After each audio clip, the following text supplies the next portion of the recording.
Haleluya. Mari sama-sama kita siapkan hati kita memuji Tuhan. Oh yes Lord.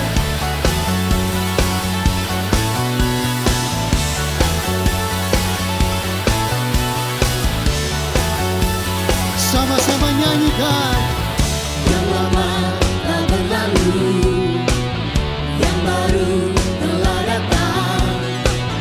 Kasih-Mu beri pengharapan, anugerah-Mu terbesar.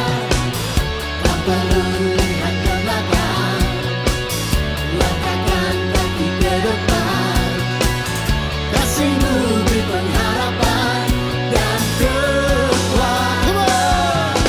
Kasih-Mu, kasih-Mu, kasih-Mu Tuhan, kasih yang terbesar. Kasih-Mu, kasih-Mu, kasih-Mu Tuhan, kekuatan kehidupan. Kasih-Mu, Kasih-Mu, kasih-Mu Tuhan, kasih yang terbesar.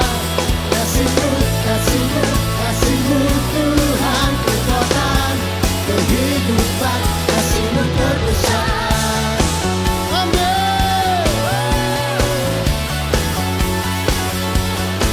Yes Lord.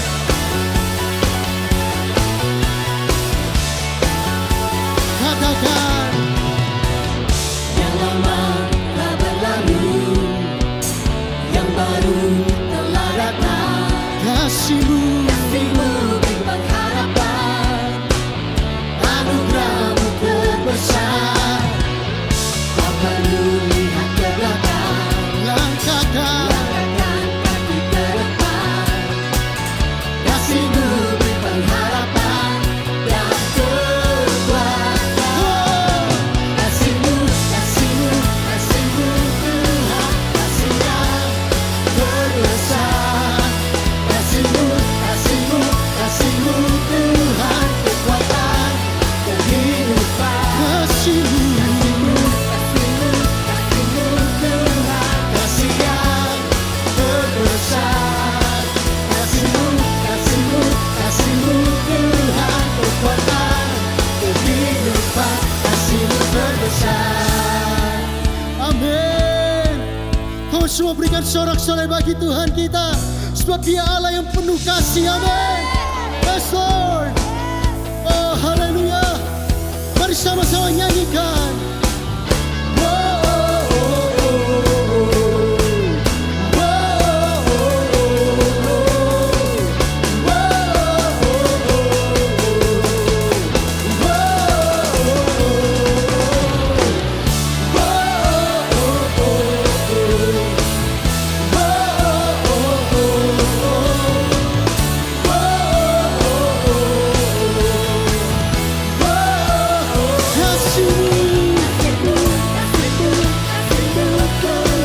Kasih yang terbesar.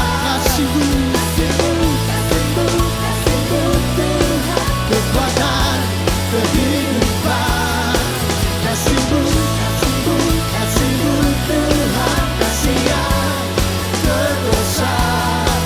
Kasih-Mu, kasih-Mu, kasih-Mu Tuhan, kekuatan kehidupan. Kasih-Mu terbesar.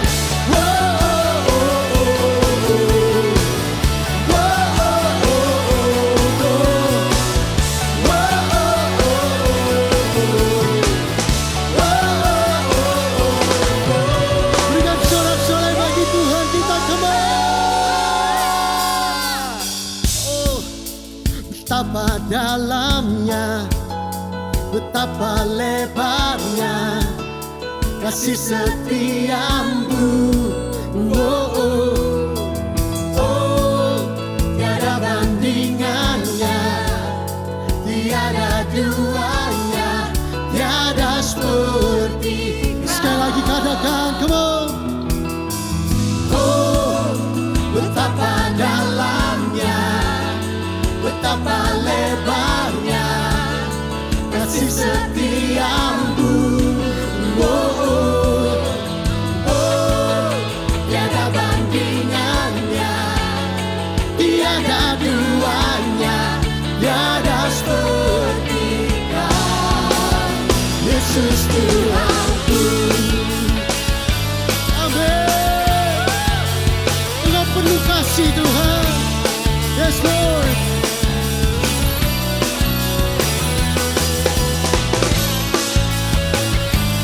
Semua tepuk tangan, come on.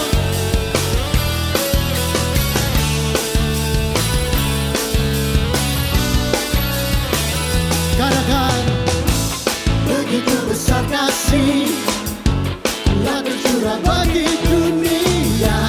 Karyamu, kasihmu yang tak mulia, tiada terselambi. Besar dan ajaib perbuatanmu, kau beri hidupmu bagi diriku. katakan, Tiada yang sepertimu, kau berkuasa selamanya. Puji kau selalu. semuanya come on.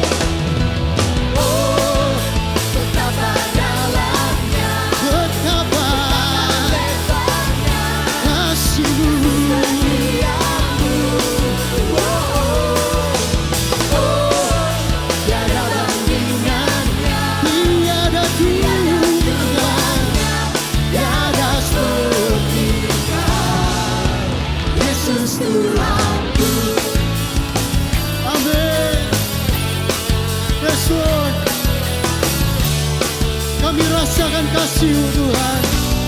Mari sama-sama katakan, Begitu besar kasih telah tercurah bagi dunia. Karyamu, kasihmu yang tak mulia, tiada terselambi. Besar dan ajaib perbuatanmu, kau beri hidupku bagi diriku. katakan, Tiada yang sepertimu, kau berkuasa selamanya. Puji kau selalu. Oh, betapa dalamnya, betapa lebarnya. kasih setiamu. Tiada bandingannya, tiada duanya, tiada seperti Kau, Yesus Tuhanku. Anugerahmu selalu baru, tiada berkesudahan. Anugerahmu selalu baru, tiada berkesudahan. Haleluya. Yes Lord. Amin.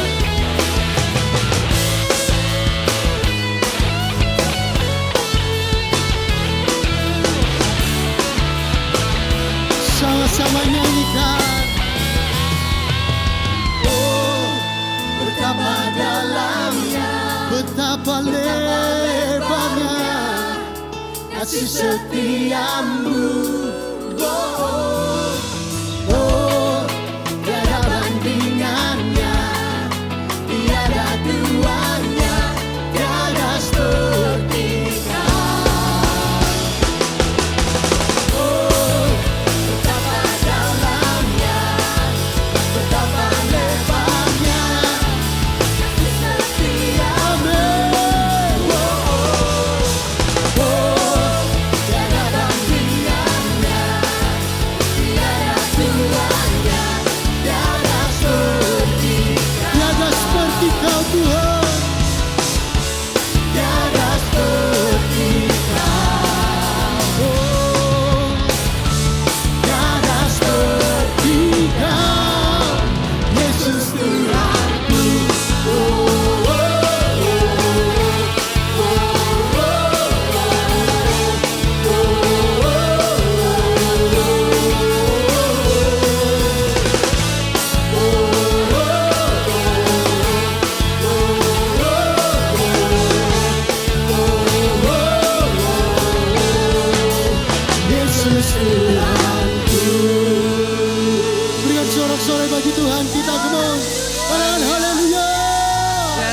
Haleluya.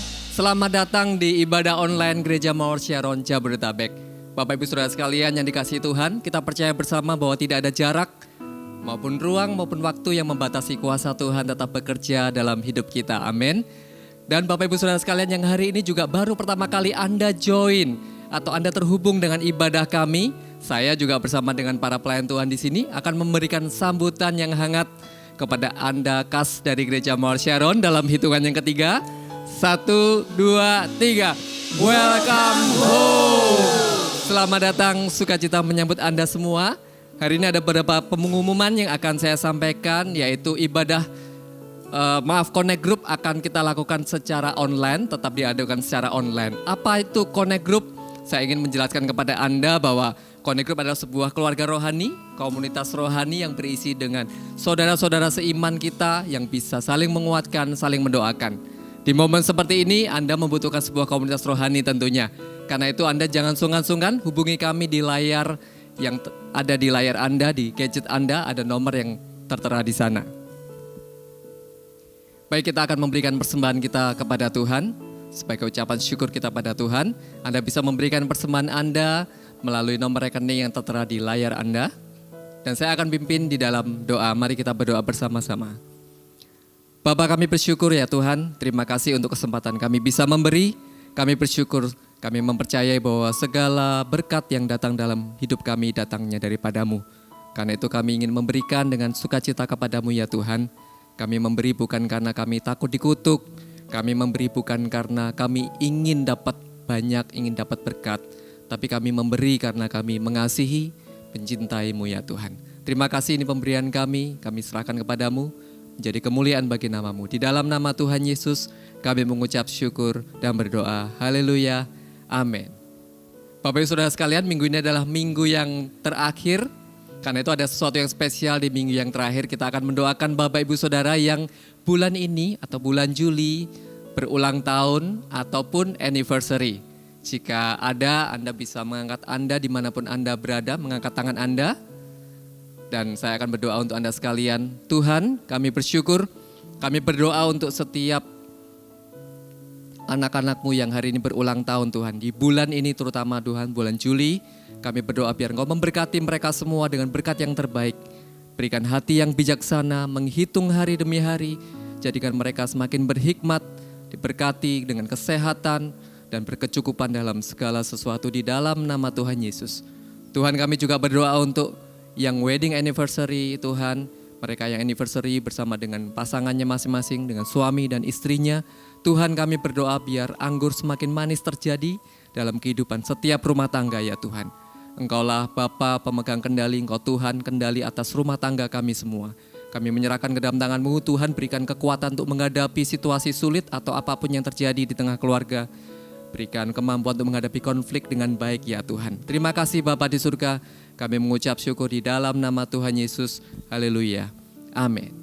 Bapak Ibu Saudara sekalian, minggu depan kita akan masih terhubung secara online. Karena itu tetaplah setia untuk datang, menghadiri dalam sebuah pertemuan-pertemuan baik secara online. Kita tetap terhubung secara online, Anda juga pasti akan menerima kuasa Tuhan melalui ibadah berikutnya. Tuhan Yesus memberkati.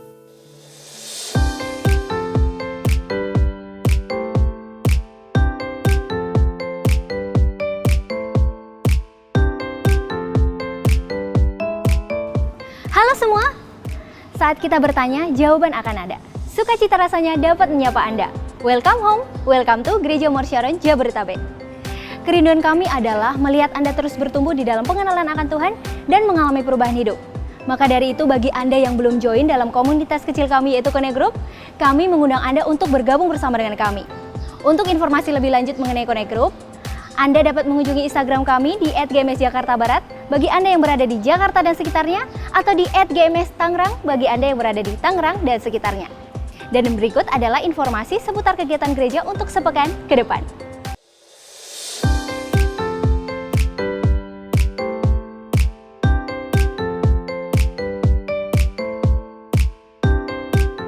Kami kembali mengingatkan bahwa ibadah hari Minggu akan tetap diadakan secara online. Untuk itu, kami menghimbau bagi setiap jemaat untuk tetap terhubung dan mengikuti ibadah online yang ada. Tidak lupa juga bagi Anda yang memiliki anak dengan rentang usia 2 hingga 12 tahun, kami mendorong setiap anak Anda untuk dapat tetap terhubung dalam ibadah online Eagle Kids.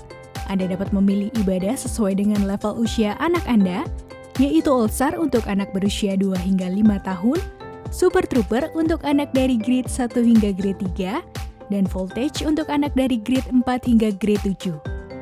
Dan bagi kalian jemaat Army of God, jangan lewatkan juga Army of God online service yang diadakan setiap minggunya, khusus bagi kalian AOGers Gereja Mawar Sharon Jabodetabek. Ibadah umum, Eagle Kids dan Army of God dapat Anda akses pada link berikut.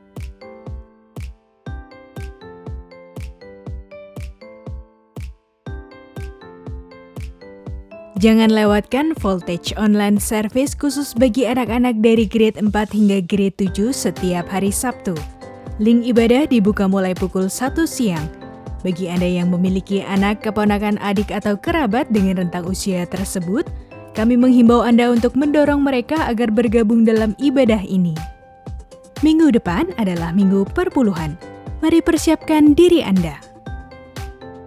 Melakukan sesuatu untuk kewajiban akan menguras energi dan emosi kita.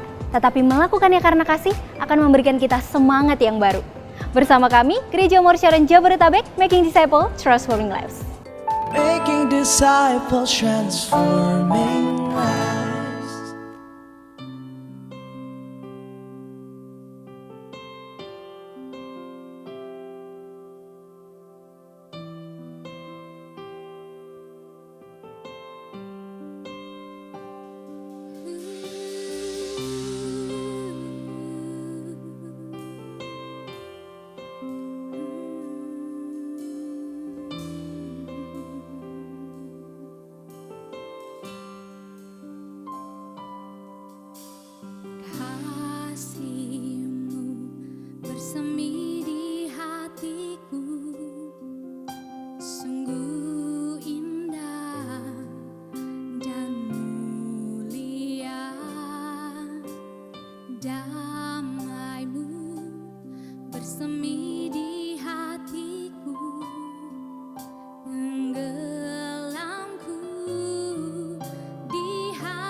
dekat padamu, Engkau terindah, Engkau terindah,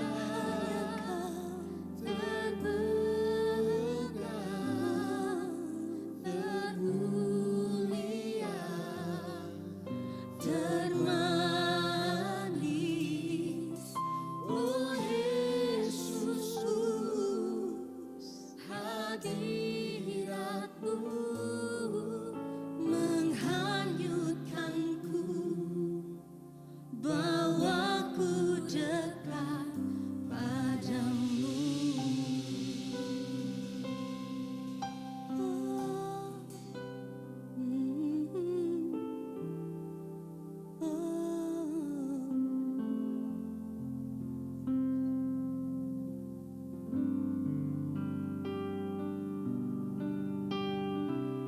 Jesus, I love you.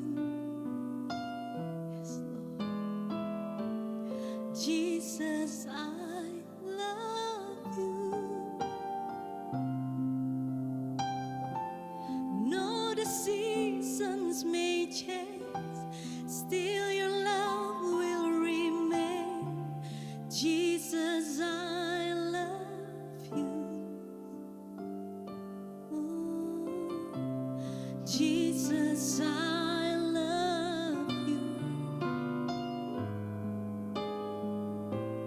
Jesus, I love you.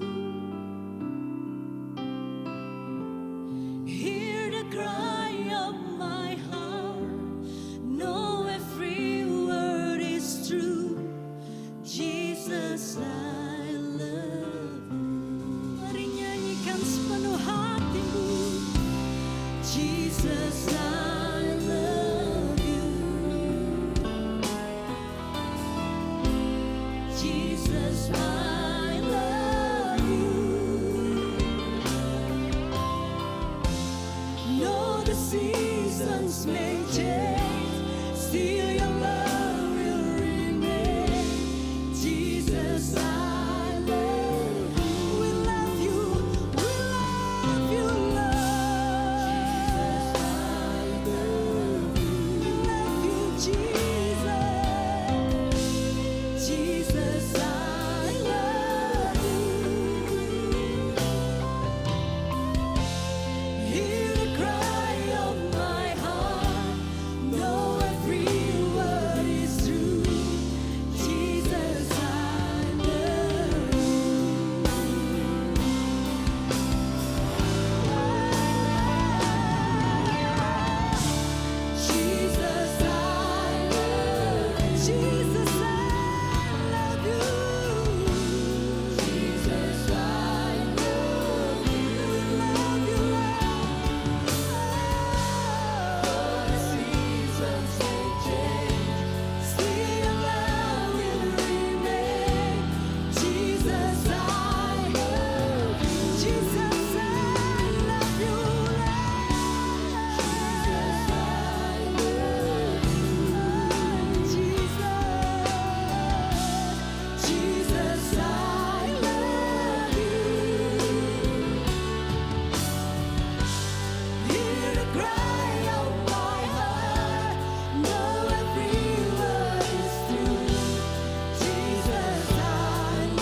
Haleluya. Bapa, kami bersyukur untuk anugerah-Mu. Jika sekali lagi masuk dalam hadirat Tuhan menjadi sebuah anugerah yang kami pandang. Kami mengingat hanyalah karena korban-Mu dalam kehidupan kami yang memampukan melayakkan kami. Terima kasih untuk setiap anugerah-Mu, setiap kesempatan yang Kau berikan. Jika hari ini secara online kami bisa beribadah, biar kami tidak kehilangan faedahnya, kami tidak kehilangan manfaat dan kuasanya. Jamahlah hati kami, biar hati kami tertuju kepada Bapa sendiri. Terima kasih Tuhan, kuduskan waktu dan tempat ini. Dan kami menolak segala campur tangan dalam bentuk apapun dari kuasa kegelapan. Di dalam nama Yesus, di dalam nama Yesus kami tundukkan kuasa itu. Dalam nama Yesus. Terima kasih Tuhan. Biar pikiran kami menjadi teduh, hati kami menjadi teduh. Firman-Mu dibagikan jatuh ke tanah yang subur. Terima kasih Bapa. Di dalam nama Tuhan Yesus kami berdoa dan bersyukur. Haleluya. Amin. Silakan duduk. Thank you teman-teman. Shalom saudara. Haleluya. Apa kabarnya? Tentu penuh dengan sukacita. Senang pula pada kesempatan hari ini saya bisa menyampaikan kebenaran firman Tuhan untuk setiap kita. Saudara, jika kita melihat Matius pasal yang ke-5 sampai pasal yang ke-7, maka kita akan melihat suatu rangkaian khotbah bagaimana Yesus berkhotbah di bukit. Secara khusus kalau kita melihat di pasal yang ke-5 ayat 1 sampai ke-12, maka kita akan menemukan sebuah perikop di mana Yesus mengajarkan tentang kebahagiaan. Mengajar tentang kebahagiaan. Orang menyebutnya 8 sabda bahagia. Berbahagialah kamu jika kamu miskin di hadapan Allah. Berbahagialah kamu jika berduka cita dan lain sebagainya. Yang intinya kita bisa tarik ada 2 hal. Yang pertama ternyata bahagia itu bisa dipelajari. Menjadi bahagia itu bisa dialami oleh semua orang. Hal yang kedua yang kita bisa petik adalah salah satu tantangan menjadi bahagia ternyata cara pandang yang salah terhadap kehidupan. Cara pandang kita salah terhadap kehidupan, ukurannya berbeda, ukurannya tak tepat. Sehingga meskipun kita punya peluang untuk bahagia, hal itu tidak kita terima. Tanpa ada syukur, maka bahagia pun jauh dari jangkauan. Di kesempatan hari ini kita tidak akan berbicara tentang 8 sabda bahagia. Tetapi saya ingin membawa setiap kita untuk melihat bahwa peluang untuk bahagia itu banyak dalam kehidupan kita. Khususnya di dalam berkeluarga. Tetapi oleh karena kita salah bersikap dan lain sebagainya, syukur pun akhirnya tak ada, hidup kita jauh dari bahagia itu sendiri. Secara khusus berbicara soal keluarga tidak tentang suami istri, tetapi berbicara hubungan antara orang tua dan anak. Orang tua dan anak. Mengapa penting berbicara tentang hubungan orang tua dan anak? Paling tidak ada 2 alasan ini. Yang pertama, kalau kita melihat di Alkitab, pembicaraan orang tua dan anak itu Alkitabiah sekali. Perjanjian lama maupun perjanjian baru banyak ayat yang mengupasnya. Bukan hanya banyak ayatnya, tetapi secara tegas itu disampaikan. Hormatilah, taatilah, dengarkanlah, maupun jangan biarkan hati penuh amarah dan lain sebagainya itu disampaikan dengan ketegasan. Nah, kita bisa melihat kitab terakhir dalam perjanjian lama, 2 ayat terakhirnya pun berbicara tentang tugas menata kembali hubungan orang tua dan anak. Maliaki pasal yang keempat ayat 5 sampai ayat yang ke-6 yang saya maksudkan. Saya katakan, sesungguhnya aku akan mengutus Nabi Elia kepadamu menjelang hari Tuhan yang besar dan dahsyat itu. Maka ia akan membuat hati bapa-bapa berbalik kepada anak-anaknya.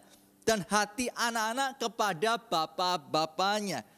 Supaya jangan aku, maksudnya Tuhan, datang memukul bumi sehingga musnah.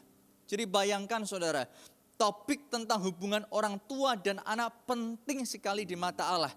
Sampai pesan terakhir dalam perjanjian lama, ayat-ayat yang terakhir pula tentang hal tersebut. Jadi mari kita perhatikan tentang firman Tuhan yang ada. Yang kedua, mengapa penting berbicara soal hubungan orang tua dan anak? Karena kegagalan hati orang tua balik kepada anak dan kegagalan hati anak kembali ke orang tua itu sasaran iblis.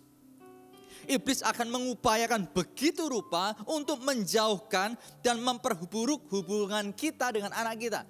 Hubungan kita dengan orang tua kita. itu menjadi fokusnya, memperburuk.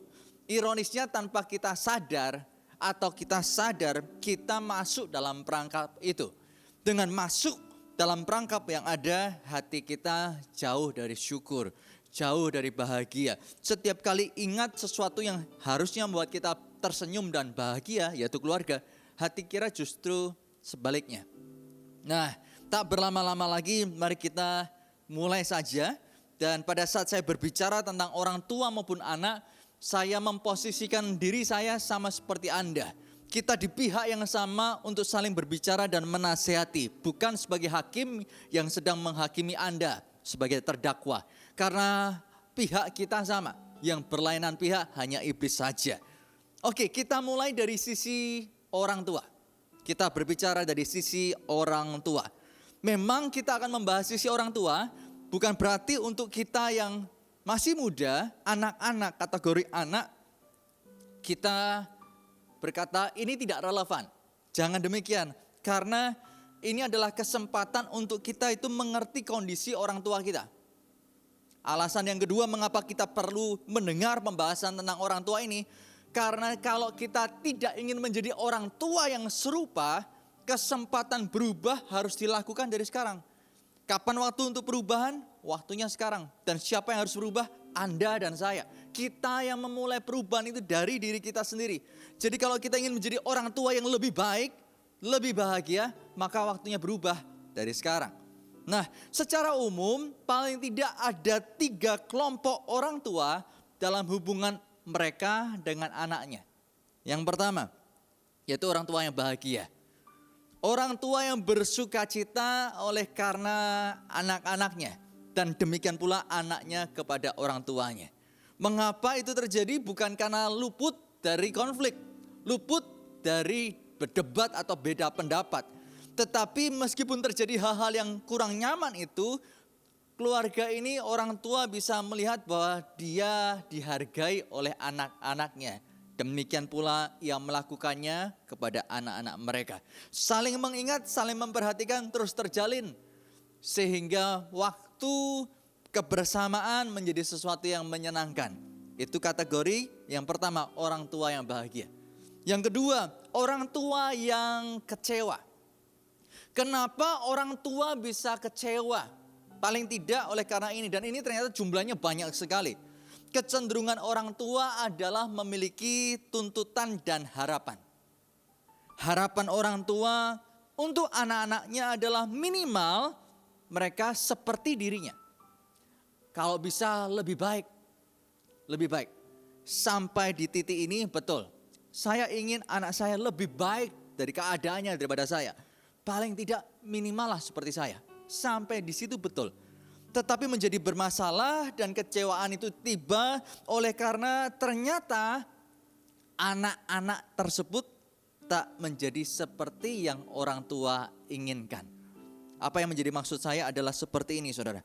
Pada saat orang tua menginginkan anaknya jadi A, ternyata anaknya gagal menjadi seperti yang orang tua inginkan. Orang tua menjadi tidak terima, terluka, lalu mencoba berbagai cara memaksakan anaknya supaya jadi seperti yang orang tua mau. Ada sebuah konsep yang salah yang dimiliki oleh orang tua dalam hal ini. Ada konsep self-extension atau perpanjangan diri.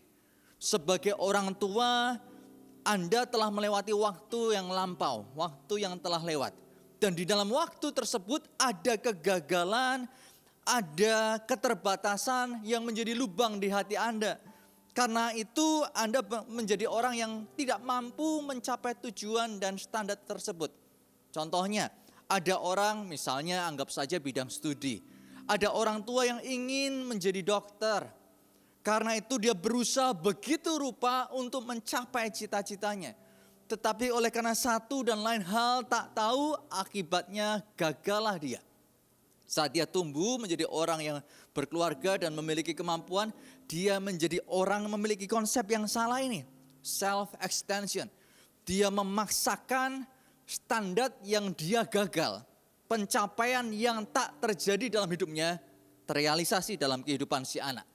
Orang tua mengabaikan potensi si anak, mengesampingkan keinginan si anak, tetapi memaksakan supaya anak tersebut juga sama jadi seperti mimpi yang ia jadi, yaitu dokter. Pada saat keinginan itu tidak terrealisasi, orang tua kecewa dan tidak terima. Banyak case yang lain, tidak hanya berbicara soal case yang baru saja saya sebutkan. Case-nya bisa beragam, tetapi akar permasalahannya sama. Self-extension, perpanjangan diri. Dan itu bahaya. Bapak ibu saudara sekalian, jika ternyata Anda orang tua yang demikian, dan ini saya sampaikan Anda mendengarnya, jangan menjadi gelisah, lalu membuat Anda langsung membela diri dan berkata, tidak, itu bukan saya. Anda langsung bangun tembok untuk menjadi batas antar kita. Jangan. Sebab tujuan di sini dari awal sudah saya katakan bahwa bukan menjadi pihak menghakimi, tetapi kita di pihak yang sama, merindukan rencana Tuhan digenapi dalam kehidupan Anda sebagai orang tua, termasuk dalam kehidupan anak-anak Anda. Nah saudara, saya dorong sebagai orang tua yang mengalami kekecewaan karena self-extension tadi, yang pertama bukalah hati Anda.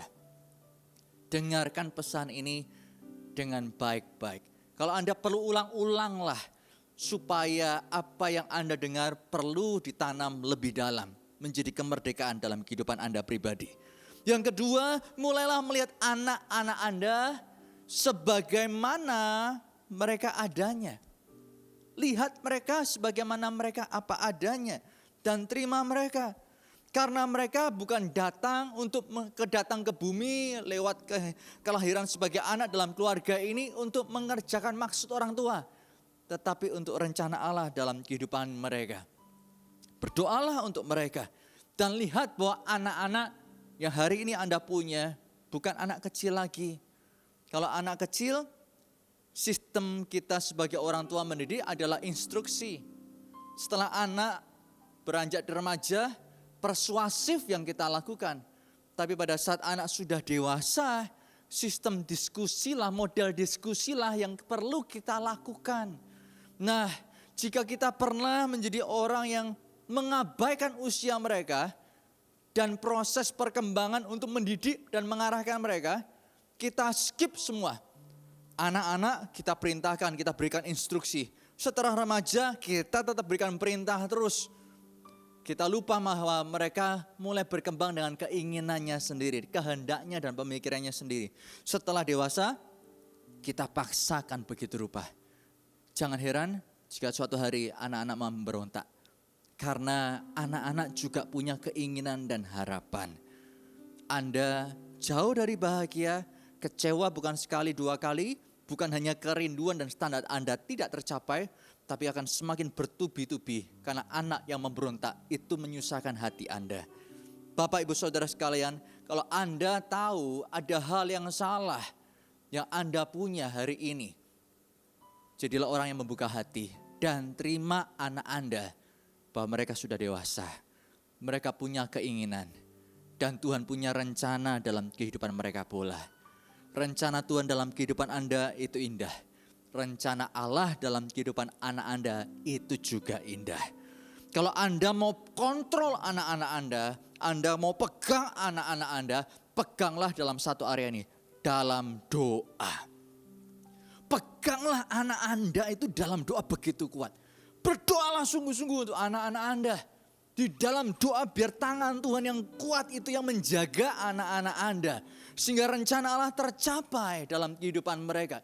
Saya teringat seorang hamba Tuhan ini memutuskan untuk jadi pendeta oleh karena dia selamat dan nasar yang ia ucapkan. Sebelum dia menjadi hamba Tuhan, dia adalah seorang pemabuk. Dia berpindah dari satu nightclub ke nightclub yang lain. Nah, mamanya tahu bahwa itu adalah sesuatu yang salah. Dan mamanya menasihati seringkali diabaikan selalu. Dia bawa dalam doa. Dia pegang anaknya di dalam doa. Dan tidak sedikit si anak berulang kali masuk nightclub, mendadak mendengar suara di telinganya. Keluar kamu, keluar kamu. Anak ini kaget, siapa yang ngomong? Kanan kiri gak ada yang berbicara dengan dia. Langsung dia sadar, ini mama pasti berdoa. Mama pasti lagi berdoa. Dia segera telepon mamanya, mama lagi berdoa buat aku ya. Dan benar mamanya ternyata lagi berdoa. Kenapa mamanya berdoa bagi dia? Pada saat dia pegang anaknya dalam doa, ternyata Tuhan beritahu, berdoa untuk anakmu. Anakmu sedang di nightclub. Dan mamanya berkata, Tuhan suruh dia keluar, suruh dia keluar. Itu bukan hanya sekali dua kali. Setiap kali dia mendadak tidak damai di nightclub, dia keluar, telepon mamanya marah-marah. Apa yang dikerjakan melalui doa jauh lebih kuat daripada kata-kata kita bisa melakukan untuk anak-anak. Sampai suatu kali mamanya mendengar dalam hatinya, berdoa kembali untuk anakmu. Anakmu sedang dalam bahaya. Waktu dia berdoa, benar ternyata anaknya sedang di nightclub, lalu sedang perjalanan keluar nightclub tersebut, ada seorang yang tak ia kenal menusuk perutnya dengan pisau, dia terjatuh. Pada waktu terjatuh tak ada orang yang menghampiri dia. Dia berkata, Tuhan, jika Engkau Tuhan yang disembah oleh mamaku adalah Allah yang hidup, tolong aku mau berubah. Dan pertolongan tiba. Oleh karena apa? Kita bukan menyandarkan diri sebagai orang tua kepada kekuatan yang kita punya, tetapi bersandar kepada Allah yang hebat. Yesus namanya. Amsal pasal 3 ayat kelima berkata, percayalah kepada Tuhan dengan segenap hatimu. Dan janganlah bersandar kepada pengertianmu sendiri.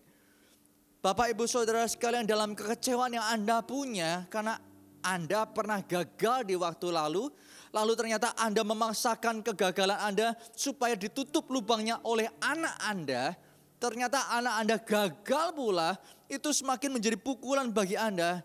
Pesan saya, temui Tuhan. Datang padanya. Biar hatimu mengalami damai dari Dia. Dan taruh kepercayaan Anda kepada Tuhan saja. Memiliki ambisi, cita-cita, keinginan tak menjadi soal. Tetapi pada saat kita memaksakan sesuatu yang bukan pada tempatnya, itu yang membuat kekecewaan bisa terjadi. Tuhan adalah pribadi yang paling tepat untuk kita percayai. Untuk meletakkan kekhawatiran dan ketakutan kita. Sebab Tuhan itu tidak pernah mengecewakan. Dia Allah yang baik. Burung, rumput ia pelihara, terlebih hidup kita. Tuhan mengasihi Anda, para orang tua yang demikian. Yang ketiga, jika yang pertama adalah orang tua yang bahagia, yang kedua orang tua yang kecewa, yang ketiga orang tua yang sedih. Mengapa saya katakan sedih? Salah satu kenyataan pahit yang pasti dihadapi setiap kita adalah semakin tua. Masalahnya muncul pada saat kita menua adalah kesepian. Untuk menyikapi kesepian, tidak sedikit orang tua yang mulai kangen atau ingin dekat dengan anaknya. Pada saat ingin dekat dengan anaknya, tapi ternyata gayung tak bersambut. Anak yang ia harapkan dekat justru makin menjauh. Bukan hanya makin menjauh, tak suka, tak nyaman tinggal dengan orang tuanya. Saya ikut sedih jika mendengar kisah-kisah ini. Tetapi segala sesuatu yang terjadi dan mungkin Anda alami pasti ada penyebabnya. Dan mari kita coba telaah penyebabnya. Yang pertama, siapa tahu karena anak Anda tak merasa cocok dengan gaya hidup Anda. Gaya hidup Anda sebagai orang tua berbeda dengan gaya hidup anak. Sayang tetap sayang. Tetapi untuk tinggal bersama, gaya hidup tidak cocok, itu membuat ketidaknyamanan itu terjadi dan dimiliki si anak. Misalnya, gaya hidup Anda sebagai orang tua, karena sudah nyaman dengan segala sesuatunya dari terbit matahari sampai pada tenggelamnya di depan televisi Anda berada. Di depan televisi Anda berada seharian, bukan cuma itu, volume dibesarkan begitu rupa. Anak berulang kali menyampaikan kepada Anda, bagi Anda nyamannya seperti ini. Anaklah yang harus mengerti. Bapak ibu saudara sekalian, kita perlu sadar bahwa kalau rumahnya besar, hal itu bisa diatasi sehingga suara volume TV yang besar tak menjadi gangguan, ya aman. Atau kalau mungkin TV-nya ditaruh kamar orang tua, ya bisa berbeda. Anak tak terganggu dengan gaya hidup Anda. Tetapi jika itu tidak dilakukan, karena memang gak mudah. Cari rumah besar, TV taruh kamar, tidak semudah itu kan. jika gaya hidup tak berubah, kita tidak mencoba untuk menyesuaikan diri, jangan heran anak pun enggan untuk tinggal bersama. Sebagai orang tua, kita punya kepentingan. Tetapi kita harus sadar pula bahwa anak kita juga punya kepentingan. Kita tidak boleh berasumsi bahwa anak harus menerima semua gaya hidup kita. Karena kita orang tuanya. Tidak bisa demikian. Karena anak telah dewasa, apalagi telah berkeluarga. Ada kepentingan dan ada kondisi-kondisi yang kita tidak bisa berjalan dengan semau kita sendiri. Karena itu kalau gaya hidup ini mengganggu, padahal Anda butuh ditemani oleh anak, pertimbangkan untuk mulai berubah. Pak, ngomong gampang, betul. Ngomong itu selalu gampang, saudara. Gaya hidup yang berubah bertahun-tahun, gaya hidup yang berjalan begitu sama bertahun-tahun untuk dirubah, tak gampang. Tetapi kalau Anda punya kemauan, pasti ada jalan. Usahakan itu. Dan momennya kapan itu berubah? Ya sekarang. Mulai belajar prakteknya. Yang kedua, anak ternyata tidak mau bersama dengan orang tuanya karena tidak cocok dengan sikap Anda. Tidak cocok dengan sifat Anda. Mungkin Anda pemarah. Sedangkan anak Anda tidak nyaman untuk konflik terus dengan Anda. Tinggal satu rumah, meledak terus setiap pembicaraan terjadi.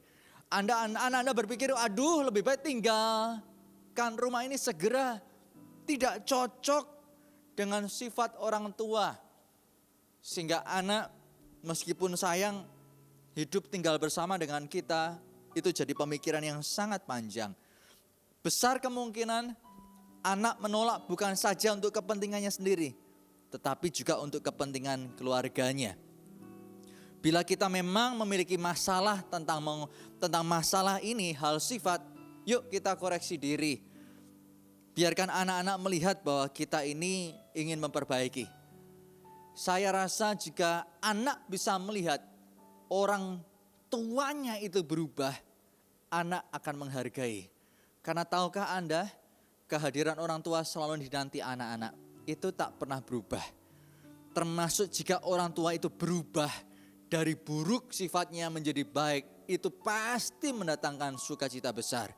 Perubahan yang dilihat anak itu akan menjadi sebuah peluang bahwa lebih besar kemungkinannya anak mau tinggal dengan Anda. Tentu ini melewati waktu, bukan semalam dua malam saja.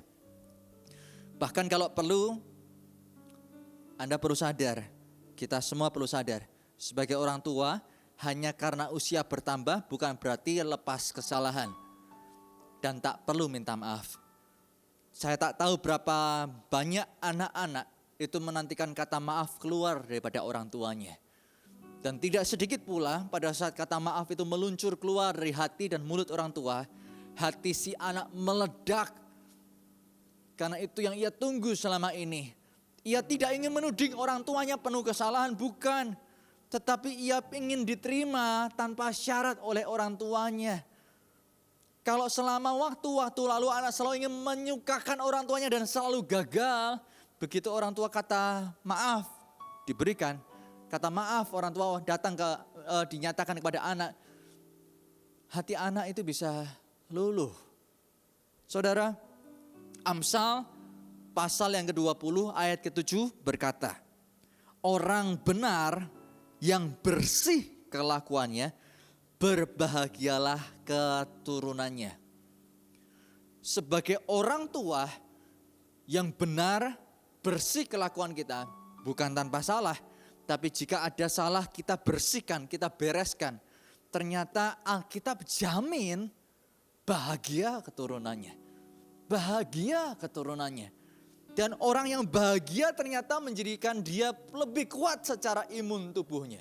Orang yang bahagia ternyata lebih punya kepercayaan diri. Lebih menjadi kreatif. Lebih melihat peluang di tengah semua kesempitan dan tantangan. Jadi daripada memaki-maki dan menyalahkan anak terus menerus, kenapa tidak kita yang berbenah diri sebagai orang tua. Sehingga dengan mengoreksi diri dan anak merasakan itu, anak bahagia.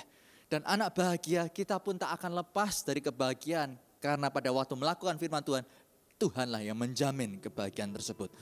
Yang ketiga, mengapa anak enggan tinggal bersama dengan Anda sebagai orang tua? Karena pernikahan orang tua yang tidak sehat. Pernikahan orang tua yang tidak sehat dalam arti relasi orang tua tidak harmonis. Sering terjadi konflik dalam keluarga Anda. Sehingga besar kemungkinan anak Anda tidak ingin mengekspos itu kepada cucu Anda. Dalam satu rumah ada Anda sebagai orang tua, ada anak Anda, ada cucu. Anak Anda tak ingin tinggal dengan Anda yang selalu ribut dengan pasangan Anda. Karena anak berpikir kalau aku mengenalkan anakku atau cucu Anda dalam kehidupan yang sejak dini dengan konflik-konflik keras, bagaimana hidupnya nanti? Anak Anda punya kerinduan, anaknya bahagia pula. Anak Anda punya kerinduan, cucu Anda bahagia. Karena itu pada saat itu tidak anak lihat bisa terjadi, maka tidak jarang anak mengambil keputusan kita tinggal sendiri. Kita tinggal sendiri. Nah saudara, itu paling tidak ada 3 kelompok orang tua. Orang tua yang bahagia, yang kedua orang tua yang sedih, yang ketiga orang tua yang kecewa. Sekarang kita lanjut berbicara soal sisi anak. Anda siap? Karena ini berbicara soal sisi anak, bukan berarti ini kesempatan untuk anak berkata, ya aku mau dengar, lalu orang tua mengambil kesempatan juga, nah aku pengen anakku dengar. Aku mau siapkan diri untuk menegur dia. Jangan demikian saudara, jangan demikian. Sebab kita itu perlu refleksi diri bersama-sama. Ini bukan waktu untuk menuding satu sama lain. Tahukah Anda, pertama kali tokoh Dracula itu diperkenalkan di dunia perfilman, tokoh Dracula ini memiliki 3 ciri. Yang pertama, gigi taringnya tajam dan panjang. Yang kedua, ia memakai jubah warna hitam panjang pula. Yang ketiga, cirinya adalah Dracula tidak bisa melihat dirinya atau refleksi dirinya di cermin. Saya tidak berkata para orang tua adalah Dracula. Tidak, kita lebih baik dari para Dracula.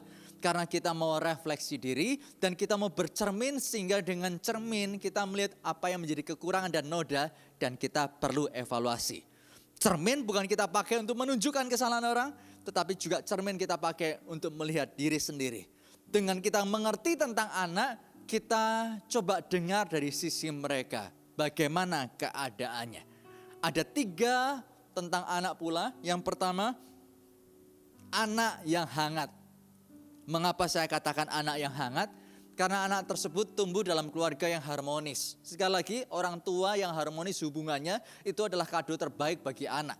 Bukan berarti tanpa konflik, tetapi mencoba menyelesaikan dan bertumbuh di dalam hubungan tersebut. Saat anak bisa melihat papa dan mama meskipun konflik, tapi juga tetap saling sayang, bisa mesra, saling sayang, cium dan lain sebagainya, hangat hubungannya. Anak itu rasa tentram, rasa aman, bukan tegang. Jika anak tumbuh dalam ketegangan, kasihan dia pada waktu menghadapi dunia luar. Memang anak itu memiliki orang tuanya, tetapi dia tidak memiliki perlindungan bahwa orang tuanya akan hadir bagi hidupnya. Kasihan sekali. Karena itu pada saat orang tua hangat hubungannya harmonis, itu kado yang sangat spesial bagi anak-anak yang ada. Tak heran anak-anak ini bisa menjadi tumbuh dewasa, menjalani lika-liku kehidupan dengan seklumitnya dengan baik. Anak yang kedua adalah anak yang egois dan tidak ingin direpotkan. Anak yang egois dan tidak ingin direpotkan. Apakah ini ada juga di antara para pendengar hari ini, di antara Anda? Anda hanya ingin berjumpa dengan orang tua bila ada perlu. Kalau tak ada perlu, lupakan mereka. Anda ingin berjumpa jika ada kepentingan. Anda pun tidak mau direpotkan dengan segala urusan berbicara tentang kebutuhan orang tua di hari tua.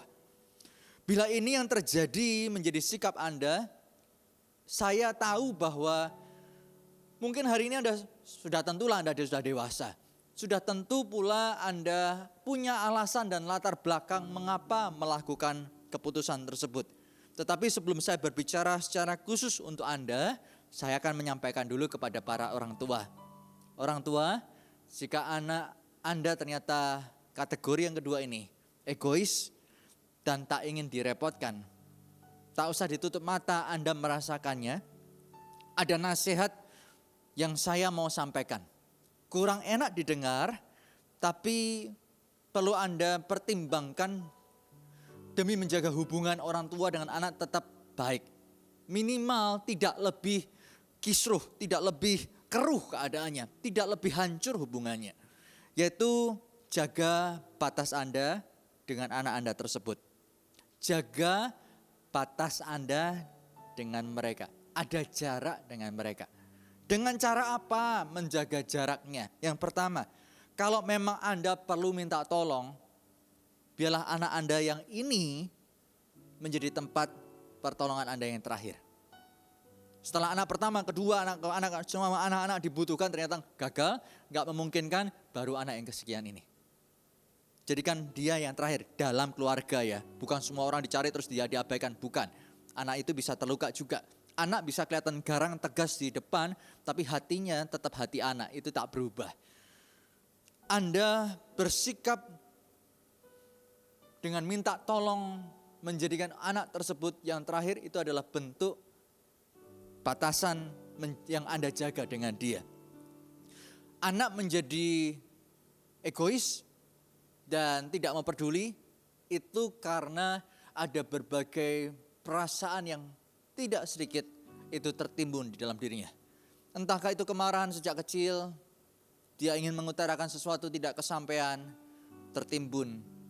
Dia mencoba memberontak, tak kuat dan tak kuasa melawan Anda. Anda lebih kuat dan lain sebagainya. Anak Anda mencoba untuk menampilkan diri sendiri, mengekspresikan diri, tapi tak terima penghargaan. Perasaan yang numpuk dan numpuk. Merasa tak dihargai. Semua perasaan yang tertimbun tinggi ini, kalau bukan Tuhan, maka itu tidak akan hilang dalam satu malam. Meskipun itu butuh prosesnya, perjuangkanlah. Karena sukacita melihat kebahagiaan keturunan dengan kita benar di hadapan Tuhan, itu sesuatu yang indah. Yang kedua, bagaimana Anda menjaga batas dengan anak tersebut? Biarkanlah anak tersebut sampai pada titik di mana Tuhanlah yang akan mengingatkan dan menegurnya. Jangan Anda justru bicara menyampaikan keluhan Anda ke menantu.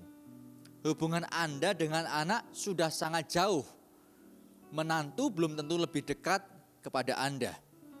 Kalau anak jauh, menantu jauh, Anda protes ke menantu dan menceritakan ke menantu, harapannya adalah menantu menceritakan ke anak Anda dan terjadi perbaikan. Kalau terjadi perbaikan, puji Tuhan. Tetapi tidak sedikit akhirnya semakin bangun benteng, anak memarahi pasangannya dan berkata, kenapa kamu ikut campur? Memang mama seperti itu, memang papa begitu. Akhirnya jadi keruh. Sekali lagi kalau Anda mau pegang di dalam doa.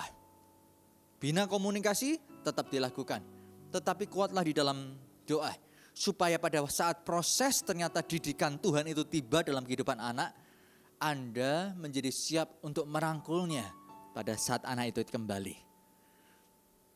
Persiapkan diri Anda untuk waktu itu.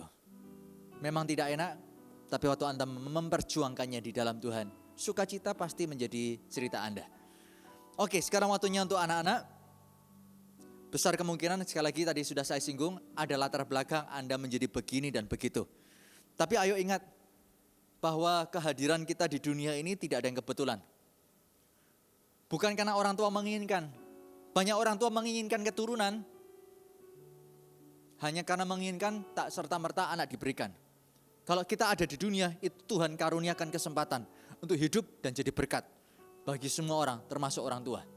Pada saat kita lahir dalam keluarga A, B atau C, kita tak pernah meminta. Hal tersebut memang tidak bisa kita kendalikan. Meskipun jika Anda hari ini adalah pemegang paham antinatalis, tak menutup kenyataan bahwa Anda telah di bumi.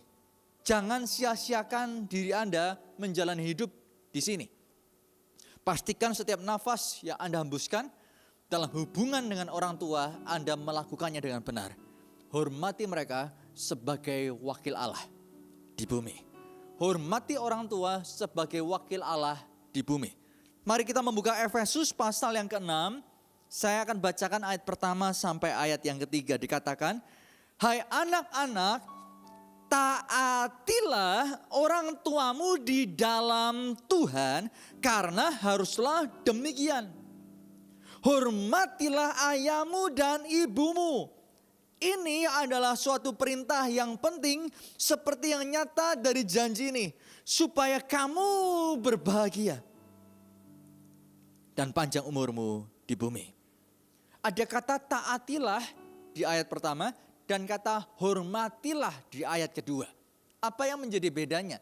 Kata taatilah di ayat pertama itu ditujukan kepada anak-anak yang masih hidupnya bergantung kepada orang tua. Masih kecil, masih sekolah, masih bisa mandiri dan lain sebagainya. Masih bergantung kepada orang tua. Tetapi kata hormatilah di ayat yang kedua itu ditujukan kepada anak-anak yang sudah dewasa. Yang sudah mandiri, yang sudah bisa memahami ini dan itu. Anda telah menikah atau belum, atau bahkan sudah punya anak, punya cucu. Selama orang tua Anda masih ada, maka hormatilah menjadi pesan yang tak pernah berubah. Hormatilah orang tua Anda, kata Efesus. Kata hormat mengandung dua arti. Yang pertama, kita bersikap santun dan patuh terhadap orang tua. Santun dan patuh. Untuk kita bisa menjadi orang yang santun dan dirasakan orang tua, patuh dan dirasakan orang tua, kita perlu punya hubungan dengan mereka. Dan hubungan dibangun dengan komunikasi, bukan dengan tinggal bersama dan diam saja. Meskipun kita tak tinggal bersama tetapi komunikasi terjaga, maka orang tua bisa merasa dihormati. Kenapa? Karena kita santun.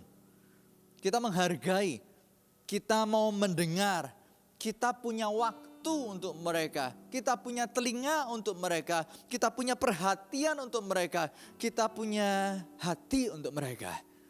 Lewat berkomunikasi dan semua yang kita lakukan. Pada saat orang tua dihormati yang demikian, maka itu pun sampai ke tata bapa. Hormat yang pertama berarti sikap santun dan patuh terhadap orang tua. Hormat berarti yang kedua adalah bertanggung jawab memelihara kelangsungan hidup orang tua. Sudah sejak 1-2 tahun lalu, saya dan istri kami ngomong sama anak-anak kami. Jordan, Justin, karena yang besar lebih berusia, maka kami ngajak bicara. Kami bicara, katakan, Jordan, di keluarga kita, maaf ini kami, setiap kita bisa punya keadaannya masing-masing, tetapi dalam keadaan kami ini yang kami katakan. Dalam keluarga kita tidak ada orang tua yang ke panti jompo, keluarga yang asuh. Karena itu, kamu harus tahu sampai Dedi dan Mami tua, kami akan di rumah, bukan di panti jompo. Kami belajar mengenalkan itu kepada anak-anak. Dan dia berkata, oke, Dedi. Oh iya, mau jawab apa lagi? Mau debat? Memang gak bisa. Sejak kecil justru tanamkan yang benar. Sejak dini tanamlah bibit yang tepat, bukan sembarangan. Maka sedikit bersinggungan, tak heran anak Anda enggan tinggal dengan Anda karena mempertimbangkan cucu Anda supaya tidak belajar konflik yang salah dari Anda. Kembali lagi, kita sebagai anak menghormati orang tua dengan cara bertanggung jawab memelihara kelangsungan hidup mereka. Dalam hal ini Yesus pun menegur orang Yahudi. Orang Yahudi memberi persembahan kepada Tuhan, lalu dengan memberi persembahan mereka berkata kepada orang tuanya, untukmu tak ada lagi. Sebab dana yang aku punya telah kupersembahkan kepada Tuhan, tidak punya untuk orang tua. Yesus pun menegurnya. Dalam proses perjalanan dan akhirnya Yesus disalib, sebelum Yesus menghembuskan nafas untuk terakhir kalinya, ia memberi pesan kepada Yohanes untuk merawat Maria ibunya. Yesus memberikan contoh bahkan dengan teladan yang nyata, hormati orang tua berarti memelihara kelangsungan hidupnya. Semua ini Tuhan perlihatkan, Tuhan berikan contoh untuk kita melakukannya pula. Nah, yang selanjutnya, saudara, kalau kita tahu hormati orang tua itu penting, menjadi alasan untuk kita taat kepada firman Tuhan, kita lanjut ke poin kategori anak. Yang ketiga adalah anak merasa tidak nyaman. Anak merasa tak nyaman oleh karena apa? Untuk tinggal bersama dengan orang tua, untuk dekat dengan Anda. Karena paling tidak dua alasan ini. Yang pertama, karena anak sedang di tengah masalah. Entah itu masalah pernikahan, entah itu masalah lainnya. Kecanduan obat kah, pornografi kah, penggelapan uang kah, kekurangan uang kah, kebingungan mereka. Tidak sedikit yang menjadi alasan anak menyembunyikan daripada orang tua tahu. Supaya orang tua tak tahu, supaya rahasia ini tidak terbongkar, maka pilihannya adalah tidak bersama dengan orang tua. Nah, saudara, jika anak Anda ternyata memiliki rahasia atau mungkin tidak memiliki rahasia, jangan menjadi orang yang menebak-nebak kamu punya rahasia apa. Jangan tebak-tebak, tidak ada gunanya. Tetapi kita perlu sadar itu berarti ada rasa tidak aman dalam kehidupan mereka kepada kita sebagai orang tua. Jangan hakimi, tapi dampingi mereka. Saat anak nyaman, anak itu pasti cerita ke orang tua. Meskipun anak tahu itu menyebabkan hati orang tua sedih, kalau itu pilihan yang harus dibuat. Karena papa begitu perhatian kepadaku, karena mama begitu perhatian kepadaku. Lebih baik cerita sekarang meskipun itu menyakiti hati orang tua daripada lebih parah lagi baru diketahui dari orang lainnya. Bangun rasa aman, karena anak yang di tengah masalah bisa menjadi anak yang tak nyaman bersama dengan Anda. Yang kedua, mengapa anak bisa tak nyaman? Karena ada luka yang diterita mereka akibat perbuatan orang tua. Jadi daripada terulang kembali, maka anak memutuskan untuk tinggal jauh dari orang tua. Saudara, kita perlu meminta maaf karena pada waktu kita melakukannya itu membuat perdamaian di dalam hati kita dengan mereka. Jika kita berkata tidak perlu maaf, sikap kita yang merasa benar saja dan tidak mau peduli, jangan heran ia akan makin jauh, ia makin enggan untuk bersama. Waktu liburan harusnya memungkinkan untuk kunjungan keluarga bersama dengan orang tua. Itu menjadi pilihan yang terakhir. Kenapa? Karena tidak nyaman dengan Anda. Karena pada waktu bersama dengan Anda, taunya adalah anak salah, anak salah, anak salah, dan lain sebagainya. Dan untuk anak-anak, jika Anda tidak nyaman dalam hubungan dengan orang tua, oleh karena perbuatan mereka, saya ingin kita melihat Filipi pasal yang kedua. Filipi pasal yang kedua, ayat 5 sampai ayat yang ke-11. Di Alkitab diceritakan ada sebuah kisah tentang Ishak dan Ribka dengan anak mereka, Yakub dengan Esau. Dua saudara kembar ini ternyata hubungannya jauh sekali secara hati. Kakak adik ini tinggal berdekatan karena dunia juga masih sedikit penduduknya, tetapi jarak terbentang sehingga kasih pun sangat terbatas. Papa dekatnya dengan Esau, sedangkan Ribka dekatnya dengan Yakub. Orang tua terpisah, maka anak pun terpisah. Jika orang tua dekat, anak pun dekat. Dari mana saya katakan bahwa anak pun jauh? Kalau dari segi orang tua, mereka tinggal dalam kemah yang berbeda, pisah rumah. Anaknya ternyata pisah hubungan juga. Saat Esau pulang dari berburu, dia merasa lapar, lihat adiknya sedang membuat sup kacang merah. Ia ingin makan karena lapar, dia berkata, boleh gak aku minta itu? Adiknya berkata, boleh. Harganya hak kesulunganmu. Yang besar berkata, oke. Harusnya kalau adik itu baik, hubungannya penuh kasih dengan kokonya. Mau sup kacang merah ini, oke ambil aja. Atau kalau ada harganya, oke deh tukar sama hewan buruanmu. Tetapi yang dilakukan oleh adik, jual sup kacang merah ini dengan harga yang tinggi sekali. Kenapa dia bisa terpikir begitu jauh sebagai seorang anak? Karena dia dekatnya dengan mama. Mama punya kekuatan dalam hal relasi. Untuk bergaul, untuk berpikir jangka panjang, jarak jauh, mama punya. Itu kelebihannya. Kelebihan papa, berani ambil resiko. Berani tampil. Itu papa. Oleh karena anak pertama itu dekat dengan Esau, papanya tidak heran dia berkata, oh mau kacang merah ini harganya hak kesulungan. Boleh, toh besok aku mati. Kelemahannya papa turun ke dia. Dia menjadi orang yang berpikir pendek. Toh aku besok besok mati. Berani ambil resikonya. Yakub karena dekat dengan mama. Dia tahu kalau kakaknya lapar. Segala sesuatu dia bisa dapatkan. Dia punya pemikirannya. Dia punya pemikiran jangka panjang. Karena itu yang dia minta hak kesulungan. Saudara, papa dan mama punya kekuatan dan kelemahannya masing-masing. Pada saat terbentang jarak dalam hubungan orang tua, sehingga anak tidak menerima yang utuh, itu menjadi tantangan yang dialami oleh anak yang tidak bisa digantikan dengan uang. Damai sejahtera itu tidak bisa dibeli dengan uang. Berani ambil resiko itu tidak bisa dibeli dengan uang. Berpikir panjang itu tidak bisa dibeli dengan uang.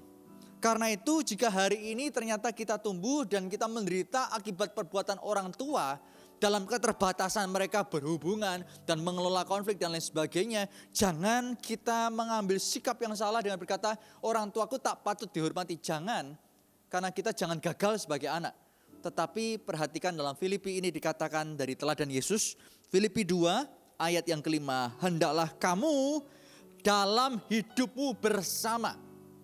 Artinya dalam kita hidup dengan orang lain, termasuk dengan orang tua, menaruh pikiran dan perasaan yang terdapat juga dalam Kristus Yesus. Yang walaupun dalam rupa Allah, tidak menganggap kesetaraan dengan Allah itu sebagai milik yang harus dipertahankan. Melainkan telah mengosongkan dirinya dan mengambil rupa seorang hamba dan menjadi sama dengan manusia. Dan dalam keadaan sebagai manusia, ia telah merendahkan dirinya dan taat sampai mati, bahkan sampai mati di kayu salib. Itulah sebabnya Allah meninggikan dia. Bahkan ditulis sangat meninggikan Yesus. Dan mengaruniakan kepadanya nama di atas segala nama. Supaya dalam nama Yesus bertekuk lutut segala yang ada di langit, yang ada di atas bumi, dan yang ada di bawah bumi. Dan segala lidah mengaku Yesus Kristus adalah Tuhan bagi kemuliaan Allah Bapa. Poinnya di ayat kelima. Sisa lanjutannya adalah bagaimana Yesus mengambil keputusan untuk itu dan menerima upah dari ketaatannya. Hendaklah kamu dalam hidup bersama menaruh pikiran dan perasaan yang terdapat juga dalam Kristus Yesus. Merendahkan diri itu bukan berarti rendahan. Merendahkan diri itu butuh kebesaran hati lebih besar dari semua orang yang di sekitar. Kerendahan hati itu bisa dilakukan saat pengertian itu lebih lebar. Dunia lebih luas daripada orang yang berkonflik dengan dirinya. Pikiran dan perasaan Kristus tidak sejajar dengan orang-orang yang menyakitinya. Pikiran dan perasaan Kristus bukan sejajar dengan pikiran perasaan kita. Karena kalau Yesus sejajar secara pikiran dan perasaan dengan orang-orang yang menyakitinya, saya percaya doa Yesus di kayu salib berkata, Tuhan ampuni orang-orang ini sebab mereka tidak tahu apa yang mereka perbuat. Doa itu tidak akan pernah ada. Doa itu muncul karena pikiran dan perasaan Yesus adalah rendah hati. Dia tahu menempatkan dirinya.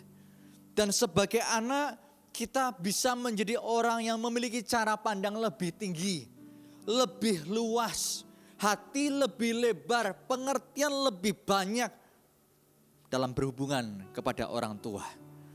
Secara usia mereka lebih dewasa betul, lebih banyak betul. Setiap tahun kita tambahnya usia selalu 1 tahun. Hanya karena kita mau menjadi anak yang menjadi lebih baik, tak berarti tahun depan kita tambah usianya waktu ulang tahun mendadak menjadi 5 tahun. Tambahnya 5 tahun, 7 tahun. Lalu 1 tahap kita sama tuanya dengan orang tua kita. Tidak saudara. Kita selamanya akan selalu lebih muda dari orang tua kita. Tetapi meskipun lebih muda secara usia, kedewasaan, pengertian kita bisa berbeda, bahkan lebih lebar dari mereka. Sehingga kita bisa menjadi berkat meskipun orang tua punya keterbatasan dan pernah menyakiti kita.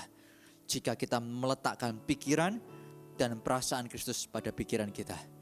Kita tidak sejajar dengan orang tua kita, tapi kita dengan pikiran Kristus lebih tinggi memandang kehidupan dan memandang keinginan mereka, memandang penilaian mereka, memandang harapan mereka. Kita bisa. Karena perasaan dan pikiran ini bersumber dari Kristus, maka tidak ada pilihan lain supaya kita punya pikiran dan perasaan tersebut, maka satu-satunya jalan adalah bergaul dengan Kristus. Karena kita akan dipengaruhi dengan siapa kita bergaul. Bergaullah dengan Kristus. Karena itu saya dorong sebagai anak, dekatlah dengan Kristus. Rajinlah berdoa, rajinlah baca firman. Karena saya percaya pada saat pikiran Kristus itu tinggal dalam hati kita. Perasaan Kristus tinggal dalam hati kita. Orang tua tetap tinggal dalam keterbatasan mereka. Tetapi kasih kita yang lebih besar akan bertumbuh menjadi kasih agape. Orang tua bisa tidak berubah, tetapi kita sebagai anak yang hormat kepada Kristus dan hormat kepada orang tua kita, karena pikiran dan perasaan Kristus di dalam hati ini, kita bisa tetap menghargai mereka dengan nilai yang terbaik.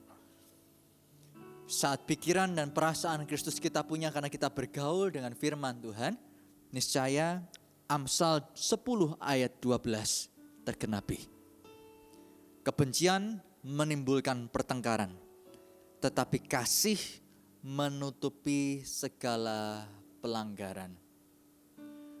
Saya tak berbangga pada saat orang tua minta maaf kepada saya, sebab saya juga anak yang penuh dengan salah. Tapi pada waktu orang tua minta maaf, itu membuat saya tahu bahwa itu saya disayang. Tapi kalau orang tua tidak bisa minta maaf, karena satu dan lain hal, contohnya tidak mendengar firman Tuhan, bukan pengikut Yesus sekalipun. Anda yang mengikut Yesus, biar dengan kasih Anda, karena pikiran dan perasaan Kristus tinggal dalam diri Anda, kasihmu biarlah menutupi segala pelanggaran tersebut. Dalam versi firman Allah yang hidup, dikatakan kasih memaafkan penghinaan. Kasih memaafkan penghinaan. Yang kedua saudara, yang bisa Anda lakukan sebagai seorang anak dalam kehidupan dengan orang tua di tengah Anda terluka oleh karena mereka adalah Amsal 23 ayat yang ke-24. Dikatakan ayah dari seorang yang benar akan bersorak-sorak. Yang memperanakan orang-orang yang bijak atau mama akan bersukacita karena dia. Kehidupan kita sebagai orang benar akan menentukan sukacita orang tua kita, papa dan mama kita. Sebaliknya tadi sudah kita baca pula, sebagai orang tua kita yang takut akan Tuhan itu memperbarui kebahagiaan, memberikan kebahagiaan kepada keturunan. Saling timbal balik Tuhan janjikan. Saya tumbuh sebagai orang yang bertobat dalam keluarga orang tua saya yang pertama. Dan sebagai anak saya tahu saya perlu mengenalkan Yesus dalam kehidupan mereka. Saya melakukan yang terbaik yang saya bisa. Tentu tak sempurna. Tapi statement demi statement itu saya terima di mana mama berkata, ya Benny, kalau kamu tidak ikut Yesus maka ini tak akan terjadi. Yang baik ini tak akan terjadi. Lain kesempatan lagi mama berkata, ya Benny, kalau kamu tidak menyerahkan hidupmu ikut Tuhan Yesus, hal yang baik ini tak akan terjadi. Saat pengakuan demi pengakuan yang memuliakan Tuhan itu saya dengar dan saya menjadi alat Tuhan untuk mama saya memuliakan Tuhan tersebut, hati saya itu bersyukur karena saya tahu Kristus dalam hidupku dirasakan oleh orang tuaku. Hal yang sama pada saat kita sebagai anak hidup benar, melihat orang tua itu tersenyum dan tertawa, bukankah itu indah? Bukankah itu berharga? Papa saya orang yang keras, papa saya orang yang jarang tersenyum. Tapi di akhir hayat papa saya tidak meninggal dunia sampai menunggu saya pulang dan bertemu dengannya. Saya berkata waktu itu kurang lebih jam 6:30 malam, saya berkata, Papa, Berapa hari ini papa sudah tunggu Penny. Penny sudah di rumah. Kalau papa mau pulang ke surga, pulang ke rumah, aman. Ada Penny, ada Koko yang akan jaga mama, aman. 6:30 malam kurang lebih saya berbicara demikian. Jam 1 pagi kami dibangunkan oleh mama. 1:30 kurang 10 papa berpulang. Damai sejahtera ia punya. Karena anaknya bisa diandalkan. Saya percaya pada saat kita berlaku sebagai orang benar, menjadi murid Kristus yang sejati, orang tua bisa merasakannya. Mengucap atau tidak, orang tua tahu. Sebab sebagaimana mereka adalah tetap orang tua, tahu diri kita. Kurang lebihnya seperti apa orang tua kita kok. Jadi Bapak Ibu Saudara sekalian, kerinduan saya, di momen ini kita bisa belajar. Jika Allah memandang penting hubungan orang tua dan anak, jangan gagal di sana. Jangan masuk jebakan si jahat. Mari kita keluar. Ada kelemahan? Ada kekurangan? Oke, waktunya berubah itu sekarang. Mari kita berbenah. Pada saat orang tua hatinya kembali kepada anak, dan hati anak kembali kepada orang tua, betapa akan besar sukacita di bumi dan di surga. Bukan orang tua dan keluarga yang lain yang menjadi penyebab sukacita itu. Keluarga Anda dan keluarga saya yang merealisasikannya. Amin. Mari kita renungkan kebenaran firman Tuhan ini. Dan mari kita bersatu di dalam doa. Terima kasih Tuhan. Terima kasih. Mari kita tundukkan kepala kita. Biar lagu ini menjadi doa. Apapun juga saat ku datang ke dunia, ku tinggal semua pada akhirnya saat ku kembali ke surga. Ku tak membawa apapun juga saat ku datang ke dunia, ku tinggal semua pada akhirnya saat ku kembali ke surga. Inilah yang ku punya, hati sebagai hamba yang mau taat dan setia padamu Bapa. Kemanapun ku bawa, hati yang menyembah dalam roh dan kebenaran sampai selamanya. Inilah yang ku punya, inilah yang ku punya, hati sebagai hamba yang mau taat dan setia padamu Bapa. Kemanapun ku bawa, hati yang menyembah dalam roh dan kebenaran sampai selamanya. Saudara, suatu kali ada sekelompok orang muda, mereka suka mendaki gunung demi gunung. Sampai suatu kali mereka tercetus untuk mendaki gunung Himalaya. Dan itu menjadi tantangan tersendiri yang ingin mereka taklukkan. Berbulan-bulan mereka menyiapkan diri secara fisik dan membuat perhitungan bagaimana bisa menaklukkan Himalaya. Setelah melewati perencanaan yang matang, mereka putuskan, yuk kita berangkat. Perjalanan penuh tantangan, penuh dengan situasi medan yang gak gampang. Akhirnya mereka taklukkan juga. Mereka sampai di puncak Himalaya.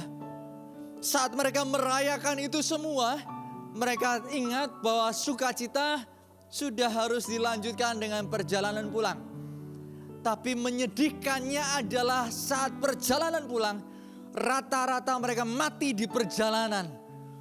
Yang selamat yang mengutarakan hal ini menjadi evaluasi supaya tak terjadi kepada pendaki-pendaki yang lain. Yang selamat berkata, setelah kritis melewati beberapa waktu, dia berbicara, grup kami merencanakan mendaki Himalaya dengan matang.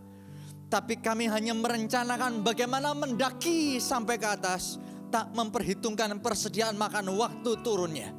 Sehingga tak heran kami semua gagal sebenarnya dengan sampai selamat. Kalau saya masih bernyawa, itu benar-benar beruntung saja. Saudara, kita di dalam dunia hidup berjuang begitu keras, berjuang begitu rupa. Apakah itu yang Yesus hanya inginkan? Berjuang dan berjuang? Bukankah ia juga ingin kita bahagia sebagai murid-muridnya? Jangan kehilangan kebahagiaan sebagai anggota keluarga. Sehingga pada waktu kita meninggalkan dunia ini, kita meninggalkannya di ujung nafas mau kita hembuskan terakhir kali, kita menyesal. Oleh karena kita gagal sebagai orang tua, gagal sebagai anak. Ini gereja, ini rumah Tuhan, ini hadirat Allah. Bukan sekedar pidato, bukan sekedar ceramah. Firman Tuhanlah yang dibagikan.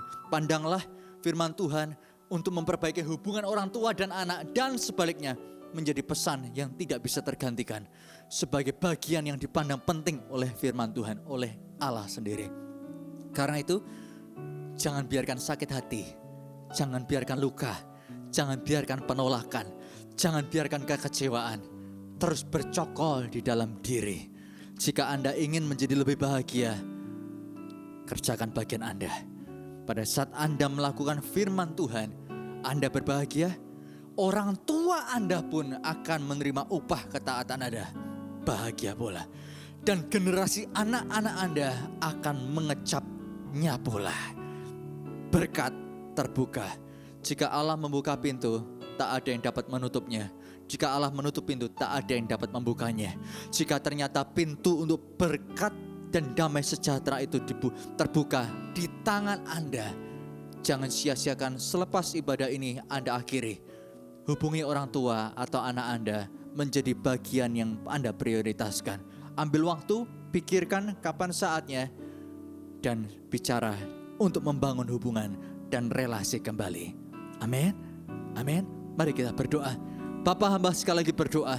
Hamba selesai berbicara, tetapi Engkau yang mengajar bahwa bahagia itu bisa kami usahakan. Tantangan dari bahagia adalah cara pandang atau ukuran yang salah. Jika berbicara hubungan kami dengan orang tua, kami hari ini bisa punya banyak kisahnya masing-masing dan perasaan yang berjuta di sana. Tapi satu yang kami mau samakan, meskipun berjuta rasa kecewa, takut dan lain sebagainya, itu kami rasakan. Tak ada mesin waktu untuk mengulang dan memperbaiki. Yang kami bisa lakukan adalah percaya pada saat kami setia kepada Kristus. Tuhanlah yang sanggup mengubah berkat selama puluhan tahun dijadikan satu dalam perjalanan hidup kami hari ini dan ke depan di dalam ketaatan. Karena Tuhan tak pernah kalah, tak pernah berhutang kepada anaknya yang setia. Terima kasih Tuhan. Bapak Ibu Saudara sekalian, mari kita mengangkat tangan kita bersama-sama. Hamba melepaskan berkat untuk para orang tua. Biar hikmat-Mu, kebijaksanaan-Mu turun ya Tuhan. Biar bersih dan benar hidup yang dijalani menjadi identitas setiap para orang tua. Sehingga menjadi bahagia memiliki orang tua seperti mereka. Menjadi pengakuan demi pengakuan yang diberikan oleh anak-anak dalam nama Yesus. Jika ada waktu dan jika ada hal yang harus ditebus, hamba berkati setiap para orang tua ini. Berikan kemampuan, kesanggupan sampai dalam kondisi susah berbicara sekalipun. Berikan kesempatan ya Tuhan dalam nama Yesus. Dalam nama Yesus. Hamba juga berdoa untuk para anak-anak. Hari ini anak-anak telah dewasa. Anak-anak mungkin telah berkeluarga, bukan hanya punya anak, mungkin punya cucu pula. Tidak ada kata terlambat, karena status kami sebagai anak tetap sama. Karena itu hamba berdoa dalam nama Yesus. Bukan sebagai hakim hamba datang, tetapi sebagai rekan kerja, sebagai hamba-Mu, hamba melepaskan berkat. Mampukan ya Tuhan, mampukan. Sehingga tidak ada penyesalan di akhir hayat. Karena sebagai orang yang penuh luka pun menyadari dengan menaruh pikiran dan perasaan Kristus maka hidup dengan hati yang lebih lebar, pengertian yang lebih luas, itu Tuhan tambahkan. Sehingga mengasihi orang tua dengan kasih tanpa syarat juga menjadi persembahan anak kepada para orang tua. Terima kasih Tuhan. Terima kasih Bapa, segala kemuliaan bagi nama-Mu. Jika sebentar kita mengakhiri ibadah kita, terimalah berkat ini beserta saudara, yaitu kasih karunia daripada Allah Bapa, cinta kasih dari Kristus Yesus Putranya yang tunggal, dan persekutuan dengan Roh Kudus mendampingimu. Sehingga dalam setiap lika-liku jalan hidup Anda, dinamika hidup Anda, gunung maupun lembah, Anda tahu Anda tak pernah ditinggalkan. Di pikiran Tuhan, di kehendak Tuhan, di rencana Tuhan terdapat Anda. Sehingga dalam kepercayaan diri dan penuh iman, Anda menjalani hidup sehari-hari. Terimalah semua berkat ini di dalam nama Tuhan Yesus Kristus. Haleluya. Amin. Selamat hari Minggu dan Tuhan Yesus memberkati.